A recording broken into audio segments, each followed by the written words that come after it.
خان صاحب سے میری ذاتی ملاقاتیں ہوئیں ان کے گھر پہ، اور اس میں خان صاحب سے ہم نے یہی کیا تھا کہ ڈیموکریسی کیا ہے، اور میں آپ کو آج تاریخی الفاظ ان کے 2 دفعہ میں نے اپنے جو سامنے بیٹھ کے کانوں سے سنے. تو ہم نے جب انہوں نے کہا کہ آپ نے مشرف کے ریفرنڈم کو سپورٹ کیوں کیا،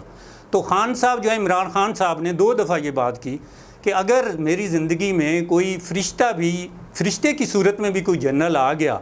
کوئی آمر آ گیا، تو میں اس کو سپورٹ نہیں کروں گا. السلام علیکم. پروگرام لفظوں کے تسلسل کے ساتھ میں ہوں آپ کا میزبان عبدالوحید مکی. ناظرین، آج ہمارے ساتھ پروگرام میں مشہور قانون دان اور سینئر رہنما پاکستان مسلم لیگ نون طارق وڑائچ ایڈوکیٹ صاحب شریک ہیں. آئیے ان سے بات کرتے ہیں. السلام علیکم طارق بھائی.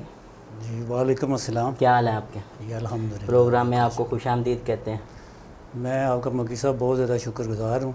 کہ آپ نے آج موقع دیا، اور آپ کے پروگرام کا نام بھی گفتگو کا تسلسل ہے، تو اس لیے میں سمجھتا ہوں کہ مجھے بھی آپ نے گفتگو کرنے کا آج اس فورم پہ موقع دیا ہے، تو میں آپ کا سب سے پہلے بہت زیادہ شکر گزار ہوں. شکریہ. طارق بھائی، سب سے پہلے پروگرام میں آپ سے پوچھنا تھا کہ آپ اسٹوڈنٹ یونین سے جو ہے اسٹوڈنٹ کی سیاست سے پولیٹکس سے تعلق رکھتے ہیں، تو آپ نے یونیورسٹی لیول پہ بھی پنجاب یونیورسٹی میں بھی اسٹوڈنٹ رہنما رہے ہیں، تو اس حوالے سے آپ ہمیں کیا بتانا چاہیں گے؟ اصل میں یہ ہے کہ میں کوئی پیشہ ور جو ہے وہ سیاستدان تو نہیں ہوں، نہ میری فیملی کا ایسا تعلق ہے. ہوا کچھ یوں کہ جب ہم میٹرک کر کے، کیونکہ گورنمنٹ ہائی اسکول چک 40 جنوبی سے میں نے میٹرک پاس کیا تھا، تو ایف ایس سی کا ایڈمیشن لینے کے لیے گورنمنٹ کالج سرگودا میں آئے. تو یہ دور تھا جو اسٹوڈنٹ پالیٹکس کا دور تھا، اور وہاں پہ اس زمانے میں، کیونکہ آج تو پرائیویٹ ایجوکیشن کا بڑا رواج ہے، تو یہ وہ زمانہ تھا جس میں گورنمنٹ کالجز میں ہی اسٹوڈنٹ جو ہے وہ ایڈمیشن لیتے تھے. تو اس وقت ایک نئے اسٹوڈنٹس کے لیے ایک بہت بڑا جو عذاب تھا کسی بھی تعلیمی ادارے میں ایڈمیشن لیتے وقت، وہ تھا فرسٹ ایئر فولنگ کے نام سے. تو ہم پہلے دن جب گورنمنٹ کالج کے اندر گئے تو ہمیں یہ بہت بڑا خوف تھا کہ پتہ نہیں وہاں پہ جو ہے کہ فولنگ کے نام پہ جو طوفان بدتمیزی ہے وہ برپا کیا جائے. تو ہمیں کسی نے کہہ دیا کہ اسلامی جمعیت طلبہ کا جو بیج لگا لے اس کے ساتھ فولنگ نہیں ہوتی. تو یہ اس وقت کی ایک تنظیم تھی جو تعلیمی اداروں کے اندر ان پاور تھی، اور ظاہر ہے کہ ایوب خان کے دور کے اندر بھی اگر آپ ہسٹری کا جائزہ لیں تو جب تمام سیاسی جماعتیں جو تھیں وہ ناکام ہو چکی تھیں اور ایوبی آمریت کے سامنے کوئی کھڑا ہونے کے لیے تیار نہیں تھا. تو تاریخ کے حوالے سے یہ بات آتی ہے کہ اس وقت بھی پنجاب یونیورسٹی کے جو اسٹوڈنٹ یونین تھی اس نے سب سے پہلے سٹینڈ کیا تھا، اور اس طرح لاہور کے مار روڈ کے اوپر سب سے پہلے ایوب خان کے خلاف ایک بہت بڑا جلوس جو ہے وہ اسٹوڈنٹس نے ہی نکالا تھا. اس طرح یہ آمریت کے خلاف ایک آواز بھی تھی. تو وہاں پہ یہ ذہن میں آیا کہ یہ جو ہے وہ سیاست بھی کوئی چیز ہوتی ہے. اصل میں بات تو یہ تھا کہ وہاں سے بچاؤ کر کے اور جو ہے وہ جو طوفان بدتمیزی ہے اس سے بچا جائے. اب اتفاق ایسا ہوا کہ کچھ عرصہ کے بعد جب میں سیکنڈ ایئر کے اندر تھا تو اس وقت پی آئی اے کے اندر جو ہے وہ کچھ پوسٹیں آئیں، تو میں نے اس پہ اپلائی کیا، اور اس طرح میرا اس میں ٹیسٹ وغیرہ ہوا. تو یوں میں جب سیکنڈ ایئر کا اسٹوڈنٹ تھا ایف ایس سی کا تو میری سلیکشن ہو گئی پی آئی اے میں. اس طرح میں کراچی شفٹ ہو گیا. اب پی آئی اے کا ایک 3 سالہ ڈپلومہ تھا، وہ کرنے کے لیے وہاں پہ رہنا پڑا. اب یہ عجیب اتفاق ہے کہ یہ وہ دور تھا جب ایم کیو ایم جو ہے وہ اس کو وہاں پہ بنایا جا رہا تھا کہ کسی جگہ پہ جی اے مہاجر کے نعرے جو ہے وہ ہمیں نظر آتے تھے. تو کیونکہ میرا تعلق تو پنجاب سے تھا اور ہم روایتی لحاظ سے بھی پنجابی تھے، میرے ماموں وہاں پہ جو ہے ایک میڈیسن کی کمپنی کے اندر فائزر میں وہاں پہ جاب کرتے تھے.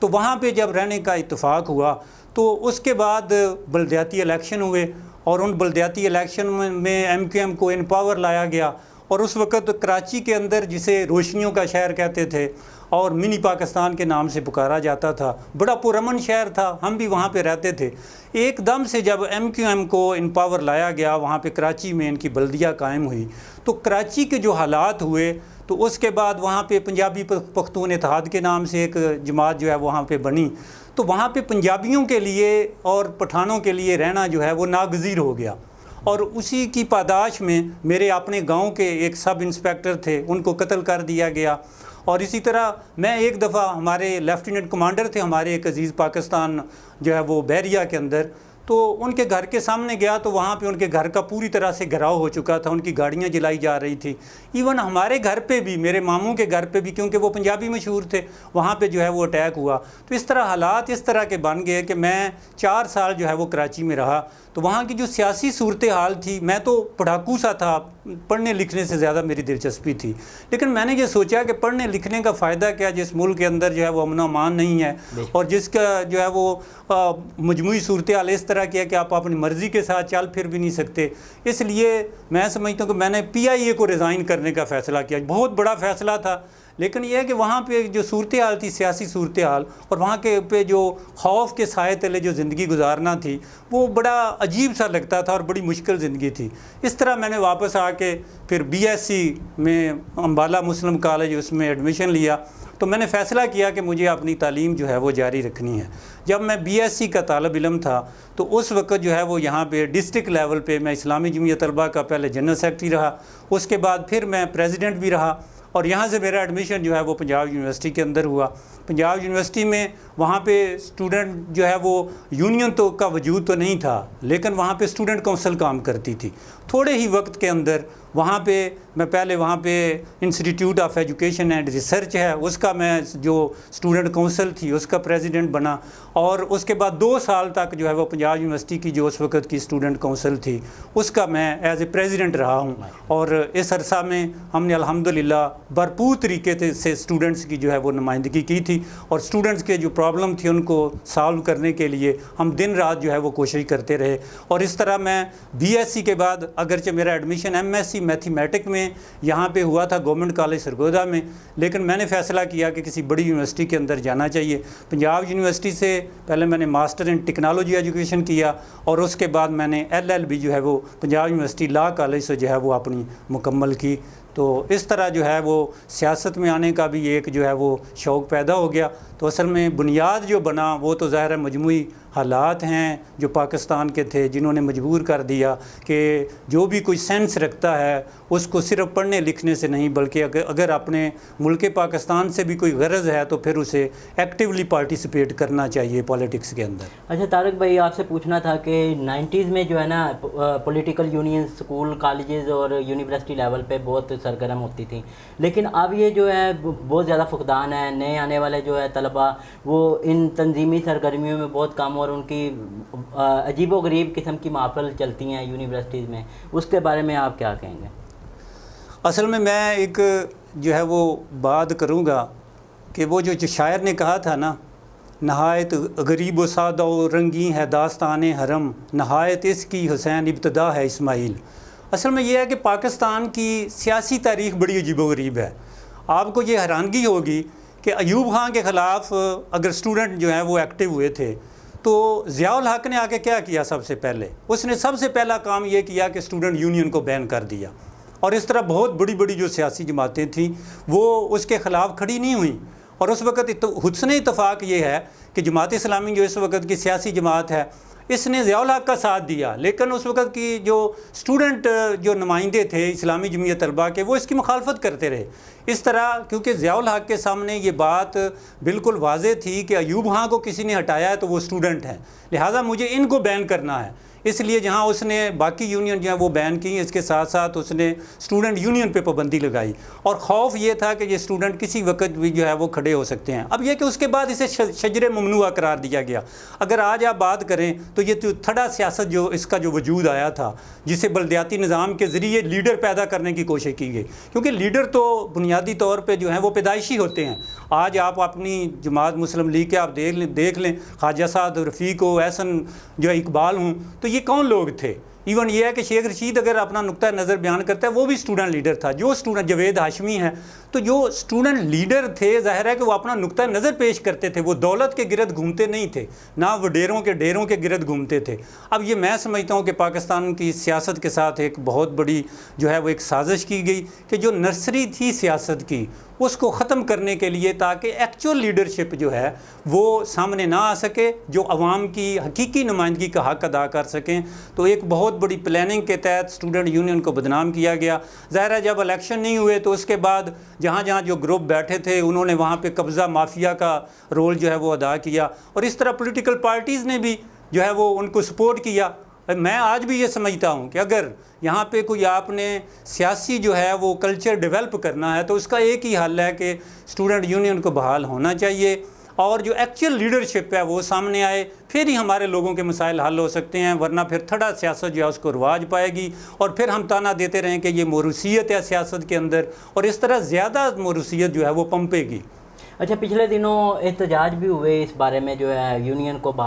فعال کرنے کے حوالے سے طلباء نے کافی زیادہ احتجاج کیا، بلکہ ملک گیر احتجاج ہوا، لیکن وہ بھی ایک الگ رنگ میں جو احتجاج ہوتا رہا، اس میں آپ نے تصویریں دیکھی ہوں گی سوشل میڈیا پہ بھی، تو اس کے بارے میں آپ کیا کہیں گے؟ اب دیکھیں نا، مسئلہ یہ ہے کہ یہ ایک پرانا اتنا، اب 83-84 میں ایک دفعہ یونین بین ہوئی، اس کے بعد 89 میں ایک الیکشن ہوئے، اس کے بعد اس کو مکمل طور پہ بین کر دیا گیا۔ اب تو پروفیشنل آ گئے نا، ایکچوئل اسٹوڈنٹ جو ہے وہ تو جان چھڑاتا ہے، اور پھر جو ہمارا نظام تعلیم ہے اس کے اندر اسے فیسوں کے بوجھ تلے اتنا دبا دیا گیا، اور یہ آپ حیران ہوں گے کہ ایک دفعہ پنجاب یونیورسٹی کے ہم اسٹوڈنٹ تھے، جنرل ریٹائرڈ صفدر صاحب جو وائس چانسلر تھے، تو انہوں نے بی اے کی فیس ایک رات میں 500 سے 900 روپے کر دی۔ ہم نے ایک دن کے اندر اسے فیصلہ واپس لینے پہ مجبور کیا، اور پھر انتظامیہ کے ساتھ بڑی جو ہے وہ گفت و شنید ہوئی ہماری، تو ہم نے انہیں کہا کہ جناب آپ صرف جو ہے وہ 100 یا 200 روپے بڑھا لیں۔ آج آپ یہ دیکھیں کہ یونیورسٹیاں جو ہیں وہ، میں تو آج بھی سمجھتا ہوں، حالانکہ میرا اپنا تعلق بھی ہے، میں ایک تعلیمی نیٹ ورک بھی چلاتا ہوں،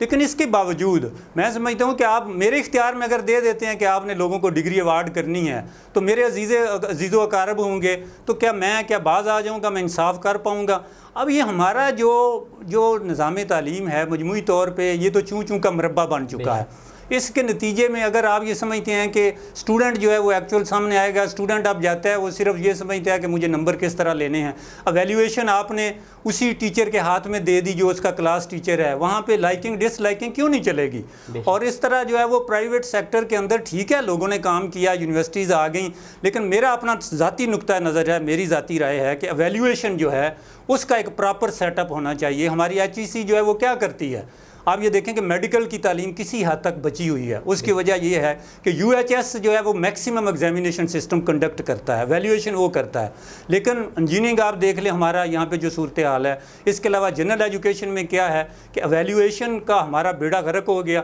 اور اس کا نتیجہ یہ نکلا کہ ہمارا طالب علم نہ تعلیم حاصل کرنے کے اندر سنجیدہ رہتا ہے، اس سے بھی یہ ہوتا ہے کہ کسی طریقے سے میرے ہاتھ میں ڈگری آ جائے۔ اور میں آپ کو بتاؤں کہ مکی صاحب، جب حکومت نے 95-6 کے اندر سیلف فنانس سکیم متعارف کروائی تھی، اور اس وقت میرٹ سسٹم تھا، ہم نے پنجاب یونیورسٹی کے اندر اس کے خلاف زبردست تحریک چلائی، ہم نے ریفرنڈم کروایا، ہم نے اسٹوڈنٹس کو موٹیویٹ کیا، سیمینارز کروائے، اور پوری یونیورسٹی کے اندر انتظامیہ کے زور لگانے کے باوجود پورے ڈپارٹمنٹس کے اندر 10 سے 12 سے زیادہ اسٹوڈنٹ جو ہے ان کا ایڈمیشن نہ کر پائے، اور ہم نے ان کی پوری جو سیلف فنانس سکیم تھی اس کو پوری طرح سے ناکام بنا دیا۔ لیکن اس کے بعد ظاہر ہے کہ جو کرتا دھرتا تھے انہوں نے ڈیسائیڈ کر لیا کہ ہم نے تعلیم کو بیچنا ہے، تو اس کا نتیجہ پھر یہ نکلا کہ وہ اسٹوڈنٹ کے اندر نہ تو اس وقت جان ہے کہ وہ اس پہ اس طریقے سے جو ہے وہ کھڑے ہو سکیں، اور ایکچولی جو ہے اس وقت ہمارا اسٹوڈنٹ جو ہے وہ مظلوم ہے، میں تو اسے مظلوم طبقہ سمجھتا ہوں۔ اچھا طارق بھائی، آپ کی ملکی سیاست پہ بہت گہری نظر ہے، اور آپ یہ جو ہے جولائی 2018 سے جو جولائی 2020 آ گیا، حکومت کی 2 سالہ کارکردگی کے بارے میں آپ کیا کہیں؟ آپ یہ دیکھیں کہ آپ کو، اگرچہ میں مسلم لیگ کی نمائندگی کرتا ہوں، لیکن حسن اتفاق یہ ہے کہ جو پہلی تنظیمی کمیٹی پاکستان تحریک انصاف کی بنی تھی، اور اس میں لاہور کی سطح پہ جو تنظیم نو ہوئی، اس میں آج کے جو منسٹر ہیں میاں محمود الرشید، اور اس کے علاوہ اعجاز چودھری اور ڈاکٹر مراد راس، یہ اس میں شامل تھے، میں بھی ان میں شامل تھا، اور اس طرح جو خواب دکھائے گئے تھے، خان صاحب سے میری ذاتی ملاقاتیں ہوئیں ان کے گھر پہ، اور اس میں خان صاحب سے ہم نے یہی کیا تھا کہ ڈیموکریسی کیا ہے، اور میں آپ کو آج تاریخی الفاظ ان کے 2 دفعہ میں نے اپنے جو سامنے بیٹھ کے کانوں سے سنے، تو ہم نے جب انہوں نے کہا کہ آپ نے مشرف کے ریفرنڈم کو سپورٹ کیوں کیا، تو خان صاحب جو ہے عمران خان صاحب نے 2 دفعہ یہ بات کی کہ اگر میری زندگی میں کوئی فرشتے کی صورت میں بھی کوئی جنرل آ گیا، کوئی آمر آ گیا، تو میں اس کو سپورٹ نہیں کروں گا۔ اب یہ کہ ہم سارے لوگ اس وقت کے شاید جو ہے وہ پی ٹی آئی، اب اس کا وجود بڑا کم رہ گیا ہے، جو ہے وہ نقطہ نظر تھا ڈیموکریسی کا، ظاہر ہے کہ اس کو تو ملیا میٹ کر دیا گیا۔ اب یہ دیکھیں اس وقت اگر ہم کہیں کہ کامیابی اور ناکامی، اس کے پیمانے آپ کے سامنے ہیں۔ عوام کا ان 2 سالوں کے اندر جو حال کیا گیا، اور جس طرح لوگ اس وقت سوچ رہے ہیں تو میں سمجھتا ہوں کہ ہم جو پی ٹی آئی کے اندر اس وقت شامل تھے، ہم آج یہ سمجھتے ہیں کہ یہ تو ایک گناہ کبیرہ تو نہیں کہیں خدا نخواستہ ہم سے ہو گیا کہ ہم لوگ بھی اس وقت جو ہے وہ شامل تھے۔ اس لیے مکی صاحب اصل میں پاکستان کی جو سیاست ہے اگر آپ 1947 سے اب تک دیکھیں تو یہ بڑے زگ زیگز ہیں، اور اس کے اندر جو ہے وہ اگر کوئی اصول کی بات کرے گا ظاہر ہے کہ وہ یہاں پہ کھڑا نہیں ہو سکتا۔ اس لیے آج کا نوجوان بھی جو ہے، آج کا ہمارا جو عام شہری ہے، آج کا ہمارا جو بزنس مین ہے، ہمارا جو آج کا جو پاکستانی ہے، محب وطن جو پاکستانی ہے، وہ آخر پاکستان سے مایوس کیوں ہوتا جا رہا ہے؟ اس کی سب سے بڑی وجہ یہ ہے کہ یہاں پہ ہمارا جو نظام حکومت ہے، جن لوگوں کے ہاتھ میں ہوتا ہے، وہ ظاہر ہے کہ اس انداز میں اپنی ذمہ داریاں نہیں نبھاتے، اور صرف ایز اے پروفیشن اسے لیا جاتا ہے کہ سورس آف انکم سمجھا جاتا ہے، خدمت کا دعوے کیے جاتے ہیں، نعرے لگائے جاتے ہیں، لیکن یہ وہ خدمت والا جذبہ غائب ہو جاتا ہے۔ یہی حال اس گورنمنٹ کا ہے، آپ کے سامنے ہی ہے کہ جو ہے وہ راتوں رات جو قیمتوں کا بحران کبھی پیدا ہو جاتا ہے، کبھی پیٹرول کا بحران جو ہے وہ سر اٹھا جاتا ہے، نئے سے نیا بحران ہے جو پیدا ہوتا ہے، لیکن دوسری طرف گورنمنٹ ہے کہ وہ کوئی بات ماننے کے لیے تیار ہی نہیں۔ ظاہر ہے وہ حل کرنے کے لیے سنجیدہ ہوگی تو اپنی غلطیوں کو تسلیم کرے گی نا۔ نہیں، اس کی کیا وجہ ہے؟ آپ پی ٹی آئی کا حصہ بھی آپ نے کہا جی تنظیمی جو ہے ڈھانچے کا حصہ رہے ہیں، آپ کے سامنے پی ٹی آئی نے جو ہے جنم بھی لیا اور پلی بڑھی ہے، تو پی ٹی آئی کی جو تھیم تھا عمران صاحب کا، تو آپ وہ اس تھیم سے آپ کیسے دیکھ رہے ہیں کہ وہ دونوں تھیم میں؟ آپ یہ دیکھیں کہ سب سے پہلے جو لاہور کے اندر لائر کمیونٹی کا ایک بڑا نام تھا احمد خان، بالکل وہ اس کا سب سے بڑا سپورٹر تھا، اور ان حالات میں اس نے اس کے ساتھ عمران خان کے ساتھ ایم پی اے کا الیکشن بھی لڑا تھا، اور بڑی واضح جو ہے وہ اسے جو ہے وہ بہت کم ووٹ ملے تھے، لیکن اس نے اپنی عزت کا خیال بھی نہیں کیا۔ اگر میں آپ یہ کہوں کہ آج وہ کہاں ہے، ٹھیک ہے، ظاہر ہے یقینی بات ہے کہ اس نے دیکھا سارا کچھ۔ آج میں سمجھتا ہوں کہ زیادہ تر پارٹیوں پہ جو سرمایہ دار ہے وہ قبضہ کر چکے ہیں۔ حسن اتفاق یہ ہے کہ اس دفعہ میں نے بھی جو ہے وہ یہاں پہ پی 76 سے ویسے میں نے کاغذات نامزدگی جو ہے وہ جمع کروائے، تو جو جج تھا نا وہ ہمارا بڑا سینئر تھا، تو اس نے ایک سوال کیا، اس نے مجھے کہا کہ آپ خود اس کیلیبر کے ہیں تو آپ کسی پولیٹیکل پارٹی کو اپروچ کیوں نہیں کرتے؟ تو میں نے انہیں کہا کہ جناب جس طرح ووٹروں پہ پیسے نے قبضہ کر لیا ہے، اسی طرح سیاسی جماعتیں جو ہیں ان پہ بھی پیسہ مافیا کا قبضہ ہو چکا ہے، اس طرح عام کسی شہری کا آگے آنا بہت مشکل ہے۔ تو اس لیے پی ٹی آئی کی بھی یہی صورتحال ہے، جو مافیاز تھے وہ ایکٹیو ہوئے اور انہوں نے پی ٹی آئی پہ پوری طرح سے اپنا قبضہ جما لیا، اور اپنے مفادات کی جنگ جو ہیں، آج یہ لوگ جو بول رہے ہیں بہت زیادہ بولتے ہیں، ان میں ہم نے تو ان کے نام بھی کبھی نہیں سنے تھے۔ میاں اسلم اقبال کبھی مجھے آج تک یاد ہے کہ وہ لاہور سے ہے، تو ہم جب میٹنگ ہوتی تھی تو اس سے پہلے ان لوگوں کے تو نام و نشان نہیں تھے۔ آج کے جتنے عمران خان کے ساتھی ہیں جو بڑے اس کے ساتھ جو ہے دعوے دار ہیں، تو ان میں تو یہ لوگوں کو تو ہم نے کبھی نام بھی نہیں سنے تھے، وہ یہ تو کبھی کسی میٹنگ میں بھی نہیں آئے تھے۔ لیکن ظاہر ہے کہ جب آپ ترین اور سرمایہ دار لائیں گے تو یقینی بات ہے کہ وہ اپنے مفادات کی جنگ لڑیں گے۔ تو میں سمجھتا ہوں کہ یہ تو سارے اپنی ذاتی مفادات کی جنگ لڑ رہے ہیں، اس میں کوئی نہ کوئی پی ٹی آئی رہ گئی ہے جس کے لیے یہ کام کر رہے ہوں، نہ یہ پاکستان کی کوئی خدمت کر رہے ہیں۔ اچھا، پاکستان مسلم لیگ نون کا جو ہے تنظیمی ڈھانچہ جو ہے آج کل نئے سرے سے جو سر انجام دیا جا رہا ہے، تو اس کے حوالے سے آپ کیا کہیں گے؟ یہ دیکھیں، ایک میں سمجھتا ہوں کہ احسن اقبال صاحب کا جو ہے وہ جنرل سیکرٹری بن جانا یہ بھی بڑی بات ہے، اور اس کے علاوہ جس طرح یہ تانا دیا جاتا ہے کہ یہ تو شریف فیملی ہے، رانا ثناء اللہ صاحب کا پنجاب کا پریزیڈنٹ بن جانا، میرا اپنا ذاتی خیال ہے، میں پہلے کہتا رہتا ہوں کئی فورم پہ میں یہ بات کرتا ہوں کہ مشاورت کم ہوتی ہے،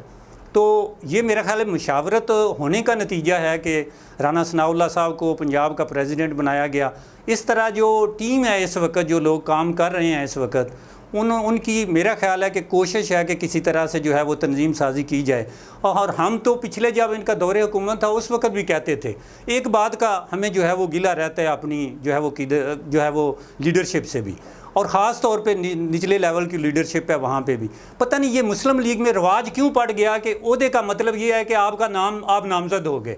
میں سمجھتا ہوں کہ عہدہ اگر آپ کو ملتا ہے تو اس کا حق بھی ادا کرنا چاہیے آپ کو، لیکن یہاں پہ سالہ سال سے وہی لوگ جو ہیں وہ ایک عہدے پہ بیٹھ جاتے ہیں، اور میں سمجھتا ہوں کہ ایک بوجھ بن جاتے ہیں جماعت پہ۔ آج مسلم لیگ کو سوچنے کی یہ بات ہے کہ جو ایکچول لوگ ہیں، جو لیڈر ہیں، جو کام کرتے ہیں، اب میں نے ایک دفعہ تجویز دی کہ ہاں ہمیں سیاسی جو عہدے ہیں ان کی تو سمجھ آتی ہے کہ ایم پی اے کا الیکشن لڑنے کے لیے پیسے والوں کی ضرورت ہے، لیکن ایک تنظیم کو چلانے کے لیے مالدار لوگوں کی کیا ضرورت ہے؟ اس میں تو آپ کو ایسے لوگ چاہیے جو اہل ہوں، جو کام کرنے والے ہوں. اس لیے مسلم لیگ کو یہ سٹیپ جو ہے وہ لینا چاہیے. یہ تنظیم کی کمزوری تھی مکی صاحب. میں جب میاں محمد نواز شریف صاحب جو ہیں وہ لندن سے واپس تشریف لائے تھے تو اس قافلے کے اندر ہم شامل تھے جو سارا دن لاہور کی سڑکوں کے اوپر جو ہے وہ گھومتے پھرتے رہے. ایون ہم لوگ تو ایئرپورٹ پر بھی پہنچ گئے تھے. لیکن میں سمجھتا ہوں کہ وہ ایسا سٹیپ تھا جس میں تنظیم کو اپنی مضبوطی دکھانی چاہیے تھی. اس وقت مسلم لیگ کوئی بہت بڑی پاور اگرچہ لوگ تھے لیکن یہ ہے کہ کوئی ڈائریکشن نہیں تھی. تو اس کے بعد مسلم لیگ کو آج یہ دن دیکھنے پڑے ہیں کہ ان کو پھر بار بار کبھی مصلحت اور کبھی اس سے نکلنا. میں سمجھتا ہوں اس کا ایک ہی حل ہے اور وہ یہ ہے کہ اپنی تنظیم کو ہر صورت میں جو ہے وہ ان کو مضبوط کرنا چاہیے. اور جو اہل لوگ ہیں جو کام کر سکتے ہیں، جو ایکچوئل ورکر ہے کام کرنے والا، اس کو ایز اے لیڈر یہ اگر متعارف کروائیں گے، اس کا انٹروڈکشن کروائیں گے سوسائٹی کے اندر. اور آج انہیں میرے خیال میں جس حد تک میاں نواز شریف نے قربانیاں دی ہیں، اس فیملی خاندان نے قربانیاں دی ہیں، آج انہیں ضرورت نہیں ہے کہ کسی کے پیچھے جائیں. الیکٹیبل والی جنگ کو ختم کر دینا چاہیے. یہ آپشن ختم ہونا چاہیے. اب مسلم لیگ کا جو حقیقی نظریاتی ورکر ہے اس کو سامنے لانا چاہیے اور اسی کے نتیجے میں مسلم لیگ انشاءاللہ تعالی مضبوط ہوگی. اور لوگ یہ امید بھی رکھتے ہیں کہ میرٹ کی بنیاد پہ لوگوں کو سامنے لایا جائے تاکہ جو ہے وہ ایک حقیقی جو تبدیلی جو مسلم لیگ چاہتی ہے اس پاکستان کے اندر وہ لائی جا سکے. اچھا، یہ عہدوں کی جو تقسیم ہوتی ہے اس کا کیا کرائٹیریا؟ جماعت اسلامی میں میں نے دیکھا ہے یا دوسری چند تنظیمیں ہیں جن میں الیکشن ہوتے ہیں، الیکٹ ہو کے آتے ہیں لوگ، یہاں پہ جو ہے صدر کا انتخاب یا جنرل سیکرٹری کا انتخاب وہ بھی الیکشن کے ذریعے ہوتا ہے یا آیا کوئی اور؟ یہاں پہ تو اصل میں مسلم لیگ میں جو رواج ہے وہ تو ہے نامزدگیوں کا، لیکن میں اسے 100% درست نہیں کہتا. کچھ وقت کے لیے جو ضرورت ہوتی ہے بڑی پولیٹیکل پارٹیز کے اندر، کیونکہ بہت زیادہ اختلافات بھی پائے جاتے ہیں، گروپنگ بھی ہوتی ہے. جتنی بڑی پارٹی ہوگی اس میں سیاسی گروپنگ ضرور ہوگی. لیکن یہ مجھے آج تک سمجھ نہیں آئی کہ اس کو ہم جو ہے وہ ذاتی جنگ کیوں سمجھتے ہیں، اس پہ نفرت کیوں کرتے ہیں. ایک کام ہے کرنے کے لیے، ایک بندہ جو آپ میں سے اچھا کر سکتا ہے اس کو حوالے کر دیں، دوسرے اس کے سپورٹر بن جائیں. ہاں بھئی مالدار لوگ ٹھیک ہے، ہماری جماعت کو اگر وہ جو ہے وہ سپورٹ کرتے ہیں تو وہ صرف عہدیدار بن کے کرنا چاہتے ہیں یا صرف ٹکٹ لے کے کرنا چاہتے ہیں، وہ ویسے ہماری سپورٹ نہیں کر سکتے. جب قیادت جو ہے وہ اس نہج پہ سوچے گی تو کوئی مشکل کام نہیں ہے. یقین جانے کہ یہ آپ کا حلقہ ہے جو جو ہے وہ 91، اس حلقے کے اندر میں لوگوں کو جانتا ہوں، اتنے چھپے ہوئے آپ کے کارکن ہیں، اتنا بڑا ورکر ہے آپ کی. تو بہت ساری جگہوں پہ جہاں پہ آپ کے جو ہے وہ ایجنٹ بھی نہیں تھے، لوگوں نے آپ کو وہاں سے الیکشن جتوا دیا تھا. یہ آپ دیکھیں یہ لوگ ہی تھے نا، اس لیے ورکر جو ہے وہ موجود ہے. اب اصل بات یہ ہے کہ ان کو ان تک پہنچنا. اگر قیادت یہ سمجھے کہ ہم گھر پہ بیٹھے رہیں اور ورکر خود آ کے سلام کرے تو ایسا آج کے دور میں ممکن نہیں. سوشل میڈیا نے اتنا جو ہے وہ اویئرنس جو ہے وہ پولیٹیکل پیدا کر دیا لوگوں کے اندر. لوگ آپ یہ سمجھتے ہیں چاہے وہ ورکر ہے یا پاکستانی شہری ہے، وہ لوگ سمجھتے ہیں کہ ہمارے تک خود جماعت آ کے اپروچ کرے، ہمیں اپنا جو ہے نقطہ نظر بیان کرے. اور جو سوشل میڈیا کی جو جنگ لڑی جا رہی ہے اس میں آپ یہ دیکھیں لوگوں کے جو ہے وہ مختلف رائے سامنے آتی رہتی ہے، وہ کنڈیم بھی کرتے ہیں، وہ لوگوں کو جو ہے وہ، میں تو آج بھی سمجھتا ہوں کہ میں بھی تھوڑا بہت جب ایکٹیو ہوتا ہوں تو لوگ حقیقت کو تسلیم کرتے ہیں. ایسی نہیں بات کہ بالکل جو ہے وہ بات کو مانیں ہی نہ. اگر آپ جینون بات کریں گے تو لوگ اسے سنیں گے بھی، اور اگر آپ جو ہے صرف جو ہے ہوائی باتیں کریں گے تو پھر تو کوئی بات سننے کے لیے تیار نہیں ہوتا. لوگ آج دلیل مانگتے ہیں، آپ کو دلیل کے ساتھ کے ہتھیار کے ساتھ آگے بڑھنا چاہیے. اچھا، سوشل میڈیا کی آپ نے بات کی اور میڈم مریم نواز صاحبہ کا ذکر نہ ہو، کیونکہ سوشل میڈیا کی روح رواں وہ ہیں. انہوں نے جلا بخشی ان نوجوانوں کو جو سوشل میڈیا پہ ایکٹیو ہوئے اور ان کا ہراول دستہ بنی وہ، تو اس کے بارے میں آپ کیا کہیں گے؟ یہ دیکھیں جی، اس جماعت کو زندہ رکھنے میں جب آپ پورا میڈیا جو ہے وہ بین تھا، اس کے زندہ رکھنے میں سارا سوشل میڈیا کا ہی تو کردار تھا. اور آج بھی میں سمجھتا ہوں کہ مسلم لیگ کی زیادہ تر ایکٹیویٹیز جو ہیں وہ ان کو تو سارا جو ہے وہ اس کا کریڈٹ وہ سوشل میڈیا کو جاتا ہے. اور اس میں خاص طور پہ مریم نواز شریف کو جو ہے وہ ہیرو بنانے میں یہ سوشل میڈیا کا بہت بڑا کردار ہے. اگر اس کو کوئی نظر انداز کرتا ہے تو میں سمجھتا ہوں یہ تو سوشل میڈیا کے ساتھ بہت بڑی زیادتی ہے یہ. اچھا، میڈم مریم نواز کی یہ لیڈرشپ کی کوالٹی آپ کیسے دیکھتے ہیں؟ دیکھیں جس طرح انہوں نے سٹینڈ کیا تھا، دیکھیں میں تو ایک حقیقی جو ہے وہ سیاسی ورکر ہوں، بہت زیادہ لوگوں کی ان کے ساتھ امیدیں آج بھی وابستہ ہیں. اب یہ ہے کہ کوئی ظاہر ہے پارٹی پالیسی پہ تو میں سٹیٹمنٹ دینا نہیں چاہتا، ظاہر ہے کہ میں خود ورکر ہوں، وہ فورم ہوتے ہیں ان پہ ظاہر ہے بات کی بھی جا سکتی ہے. اب اندرونی کہانی تو ہماری قیادت ہی بہتر جانتی ہے. اب ظاہر ہے ان کی خاموشی ہے جس طرح، یہ بھی ایک کویسچن مارک ہے بہت بڑا، لیکن اس کے اندر کوئی حکمت ہوگی، کیونکہ سیاسی جماعتیں جو ہیں یہ تشدد کی بنیاد پہ نیچے